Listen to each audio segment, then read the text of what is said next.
Ay, la pobreza no se concibe en un cristiano. No está permitido ser pobre. No, Señor. El cristiano que vive en la miseria es porque algo le falta. Inteligencia y trabajo dedicado. Porque los que piensan que las cosas son imposibles y por eso no trabajan, merecen todo el mal que les sobrevenga. La ley del éxito. Miguel Ángel, el escultor más grande de todos los tiempos. Les quiero contar la historia. Resulta que Miguel Ángel, el Papa Julio II, le pidió que se hiciera una pintura en la Capilla Sixtina que tiene 11 paneles en el techo, una obra de arte. Y entonces él dijo, no, Santo Padre, porque yo no soy pintor, soy, ¿cómo se llama eso? Escultor. Padre, de un bastonazo el Papa. Al Papa no se le puede decir que no, como usted quiera, Santo. De veras. ¿Cuántos han visto la película que se llama La agonía del éxito? Aquí está. ¿No lo han visto ustedes? No han visto nada. El libro, claro. ¿Quién es el autor que hace de Miguel Ángel? Charlton Heston, por supuesto. ¿Y quién es el que hace el trabajo de el Papa Julio II? Rex Harrison. El mismo que hizo de César en la película de Cleopatra. No vean muchas películas, es malo. Ahora... Bueno, Miguel Ángel tuvo que aceptar. Dice la historia que sus compañeros pintores, Rafael y otros contemporáneos, se alegraron cuando aceptó porque esperaban que fracasara. Pero aceptó y se puso ahí. El Papa le había pedido que pintara las 12 figuras de los 12 apóstoles, eso es todo. Pero él pensó algo. Y entonces puso un andamio, cubrió el techo y entonces se puso a trabajar. Nadie vio lo que estaba pasando arriba. Está como... así acostado boca arriba y pintando así, le caía la pintura en los ojos. Una cosa terrible. Al año vino el Papa y le dijo, ¿cuándo terminas, hijo? Ya mero, Santo Padre. Y al año y medio vino, ¿cuándo terminas, hijo? Muy pronto, Santo Padre. Y a los 2 años, 3 años vino, ¿cuándo terminas, hijo? Cuando estés satisfecho como artista, Santo Padre. O sea, fue enojado aquel. A los 3 años y medio vino, ¿cuándo vas a terminar? Ya mero, Santo Padre. A los 4 años vino, pero no solo. Trajo una cuadrilla de 40 leñadores y le dijo, tumben ese andamio y bajen a ese de ahí, porque si no, nunca se va a bajar. Lo bajaron. Cuando lo bajaron, descubrieron lo que había hecho. 400 figuras de tamaño natural. Y la historia de la creación, Génesis 1 al 11.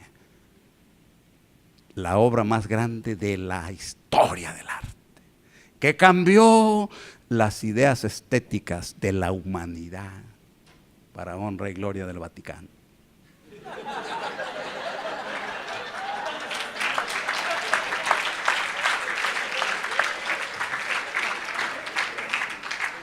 Miren lo que dice aquí.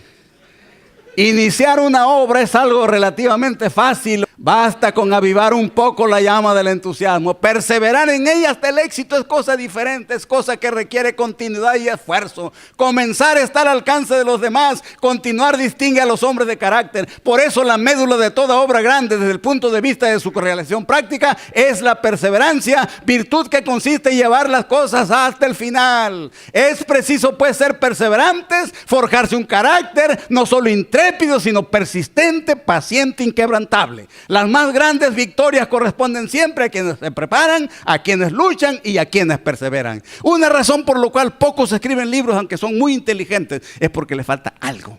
Y esa es la capacidad de perseverar en un trabajo que no tiene recompensas. Nunca te va a preguntar una persona cómo va con tu libro. Ay, ¿por qué no les importa? Es un asunto personal. Pero el que tiene el don de la intensidad, el don de la concentración, el don de sentarse a pensar horas y horas, días, semanas, meses, años. Como yo que escribí el libro que se llama, que es el mejor libro que he escrito, que se llama Más allá del futuro, que se vendió muy poco porque es religioso. 4 años. Nunca me preguntó nadie, ni siquiera Betty. ¿Por qué me va a preguntar? Porque no sabe lo que estoy haciendo. Es un asunto personal. ¿Y saben dónde escribí el libro? un sitio en la cumbre, profesor, en Chapultepec, frente a la estatua de Gandhi. Escribí varios capítulos, con mi carro, sentado ahí, horas y horas, porque me dio permiso la Unión, Señor. Y luego vine aquí, y la terminé ahí en el hospital, donde estaba la Unión Mexicana antes. Y la señora Cara, señora esposa del pastor Soledad, ¿cómo se llama? ¿Cómo se llama? Murillo, pastor Murillo. Cuando terminé y puse un letrero pegado así: trabajo terminado, escritorio limpio. ¿Cómo le causó impresión? Siempre lo recuerda. O sea, terminó el trabajo. Meses. Listo. No es inteligencia. No es eso. Es un don de intensidad y de perseverancia para hacer algo que no tiene méritos. No hay reconocimiento. Nadie lo ve. Si no se publica, nunca se supo si se escribió. Eso es todo. Ese es un don que pocas personas tienen. Y el que lo tiene, entonces puede escribir y la gente se asombra cuando no hay ningún motivo de asombro. Ninguno. Porque cualquiera lo puede hacer si tiene estos dones, este don. Ahora, siguiendo adelante, entonces, vamos a decir lo siguiente. Quiero leerles este poema, qué bonito. Manuel Sandoval, poeta mexicano, dice: lo que no logres hoy, quizá mañana lo lograrás. No es tiempo todavía. Nunca en el breve término de un día madura el fruto ni la espiga grana. No son jamás en la labor humana vano el afán, inútil la porfía. El que con fe y valor lucha y confía, los mayores obstáculos allana. Trabaja y persevera, que en el mundo nada existe rebelde ni infecundo para el poder de Dios o el de la idea. Hasta la estéril y deforme roca es manantial cuando Moisés la toca, y estatua cuando Fidia la golpea. Es una palabra buena. Perseverancia es un don de poca gente.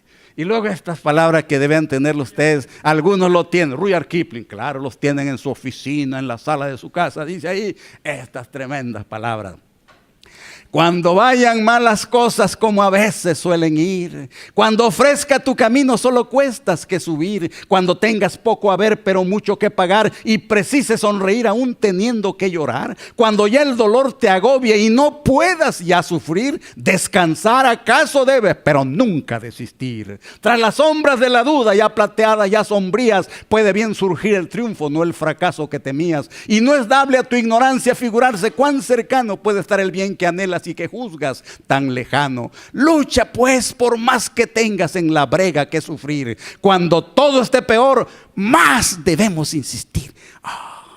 El que tiene eso hace milagros a la vista de otros que son naturales en la vida de aquellos que tienen esa capacidad. Y esto también de Rudyard Kipling, que lo encontré atribuido a otra persona, un poquito discutible. Dice: si en la lid el destino te derriba, si todo tu camino es cuesta arriba, si tu sonrisa es ansia insatisfecha, si hay continua faena y vil cosecha, si a tu caudal se contraponen diques, date una tregua, pero no claudique. Esos son consejos, esas son cosas que debiéramos tener en mente. Y escrito por Pedro Bonifacio Palacios, con un seudónimo que se llama Fuerte. No te des por vencido ni aún vencido, no te sientas esclavo ni aún esclavo. Trémulo de pavor, piénsate bravo y acomete feroz, llama al herido. Ten el tesón del clavo enmohecido, que ya viejo y ruin vuelve a ser clavo. No la cobarde estupidez del pavo que amaina su plumaje al primer ruido. Procede como Dios que nunca llora, o como Lucifer que nunca reza, o como el robledal cuya grandeza necesita del agua y no la implora. Que muerda y vocifere vengadora ya rodando en el polvo tu cabeza. Tremendo. Oye, visión, si te cortan la cabeza, sigues siendo tan dedicado, persistente y luchador, que cuando tu cabeza vaya rodando,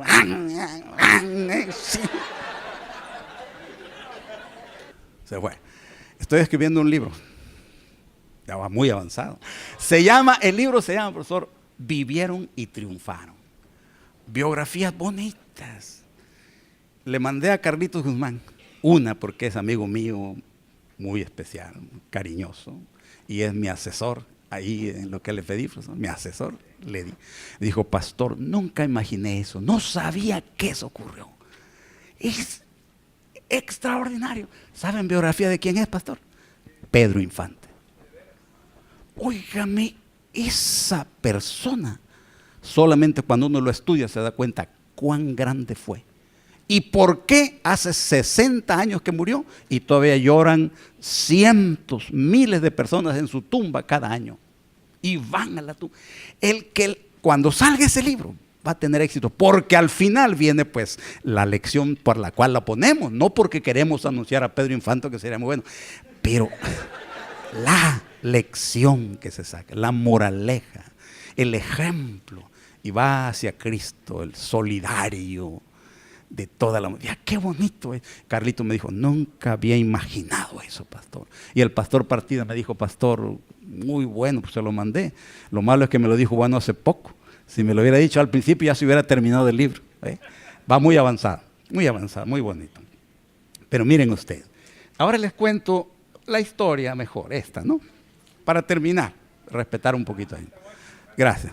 Miren, resulta que esa también la dejé en el libro. Es una historia extraordinaria. Dice que en la época de la esclavitud allá en el país del norte, triste, muy triste esa época, unos ladrones de esclavos entraron a una plantación y robaron a una mujer con 2 niños esclavos.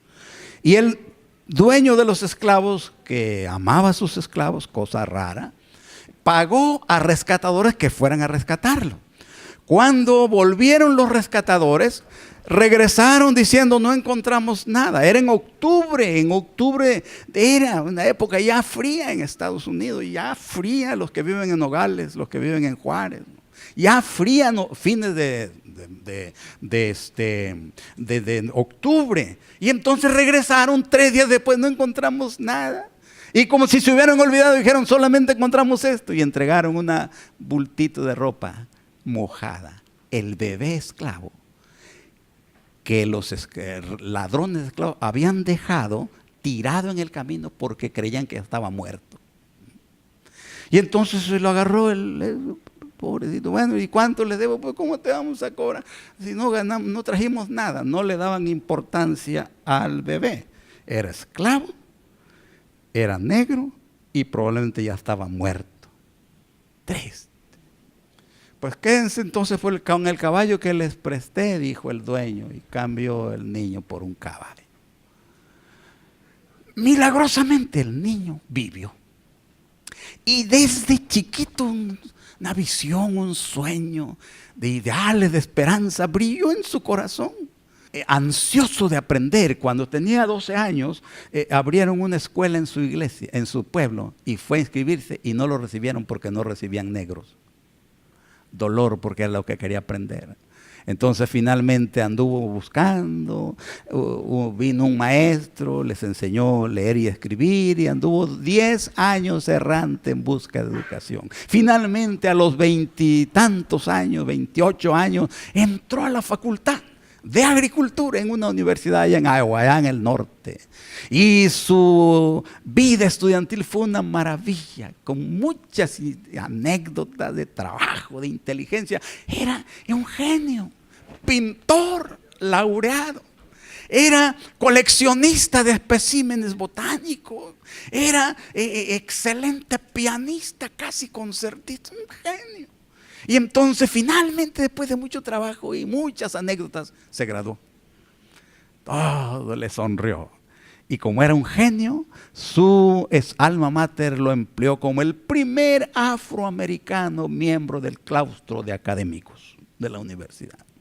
Y entonces pues la vida le sonreía y estaba muy feliz. Un día, el 1 de abril del año 1896, recibió una carta. La carta la había escrito otro hombre que había sido esclavo, que se llamaba Booker T. Washington. La carta decía: no puedo ofrecerle a usted dinero, posición o fama. Los 2 primeros ya los tiene. La última la alcanzará sin duda desde la posición que ahora ocupa. Hoy le pido que abandone esas 3 cosas. En cambio le ofrezco trabajo, duro trabajo, la empresa de sacar a un pueblo de la degradación, la pobreza y la ruina para reconocerle su plena condición humana. Dice que le hirvió la sangre cuando recibió aquella carta, y como hacen los grandes hombres, se fue a meditar bajo unos árboles allá al fondo del plantel y finalmente tomó una decisión. Sacó de su bolsillo una libreta y escribió una sola palabra, 3 en inglés: I'll go, iré. Se fue, llegó al Instituto Tuskegee de Educación Normal de Alabama el 8 de abril de 1896. Cuando llegó allá no estaba preparado para lo que encontró, pero comenzó a trabajar. Comenzaron pagándole $146 al mes. En 46 años nunca aceptó aumento de sueldo, no aceptó.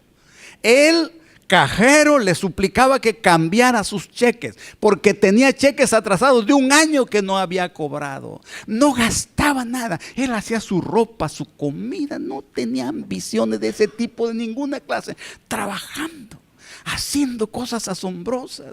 Se me hizo cargo le dieron muchos departamentos y trabajaba día y noche. Y entonces recibía 150 cartas diarias. Hizo maravillas. Un día le preguntaron: oiga, ¿cómo hace usted todas esas cosas? Entonces dijo: bueno, es que tuve una visión. Un día le pregunté a Dios: Señor, dime por qué hiciste el universo. Y dice Dios, me dijo: jovencito, picas muy alto, no entiendes esas cosas. Pregunta algo más de acuerdo con tu tamaño. Señor, dime entonces, ¿por qué hiciste al mundo? Picas muy alto todavía, no entiendes estas cosas. Pregúntame algo de acuerdo con tu tamaño. Señor, dime entonces, ¿por qué hiciste al hombre? Todavía es demasiado, no entiendes esas cosas. Pregunta algo más de acuerdo con tu condición. Bueno, Señor, dime pues, ¿por qué hiciste el cacahuate? Ahora sí, dijo Dios. Se fueron los dos al laboratorio y del cacahuate sacó 300 productos, desde carne, mantequilla, queso, hasta linóleo y mármol. De la papa sacó 120 y tantos productos. De las tierras rojas de Alabama estructuró 536 valiosísimas fórmulas que una compañía de pintura le mandó un cheque en blanco y le dijo: póngale lo que quiera y mándenos las 536 valiosísimas fórmulas de barnices, pinturas y lacas. Devolvió el cheque en blanco y les mandó las 536 fórmulas gratuitamente. Así era de grande. Reyes y príncipes lo visitaban. Vivió igual toda su vida. Finalmente murió el 1 de enero de 1943. Grandes y sabios lloraron. El periódico Herald Tribune de Nueva York escribió este editorial. El doctor Carver, como todos saben, era negro. No obstante, triunfó de todos los obstáculos. Quizá no haya otro en este siglo cuyo ejemplo haya resultado más efectivo para fomentar un mejor entendimiento entre las razas.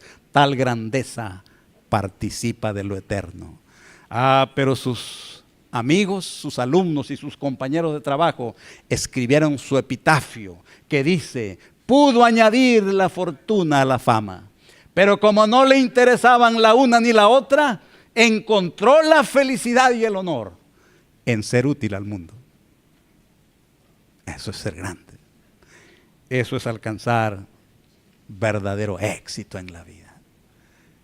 Eso es lo que debiéramos proponernos: triunfar en beneficio de los demás, amarlo. Y por último, quiero dejarles esta joya que escribió el pastor Ben Maxson, que vivió aquí en México varios años. Estar donde Dios quiere que estemos y hacer lo que Él quiere que hagamos constituye el éxito fundamental. Todos los demás logros son meros subproductos de lo que verdaderamente cuenta en la vida. Dios los bendiga.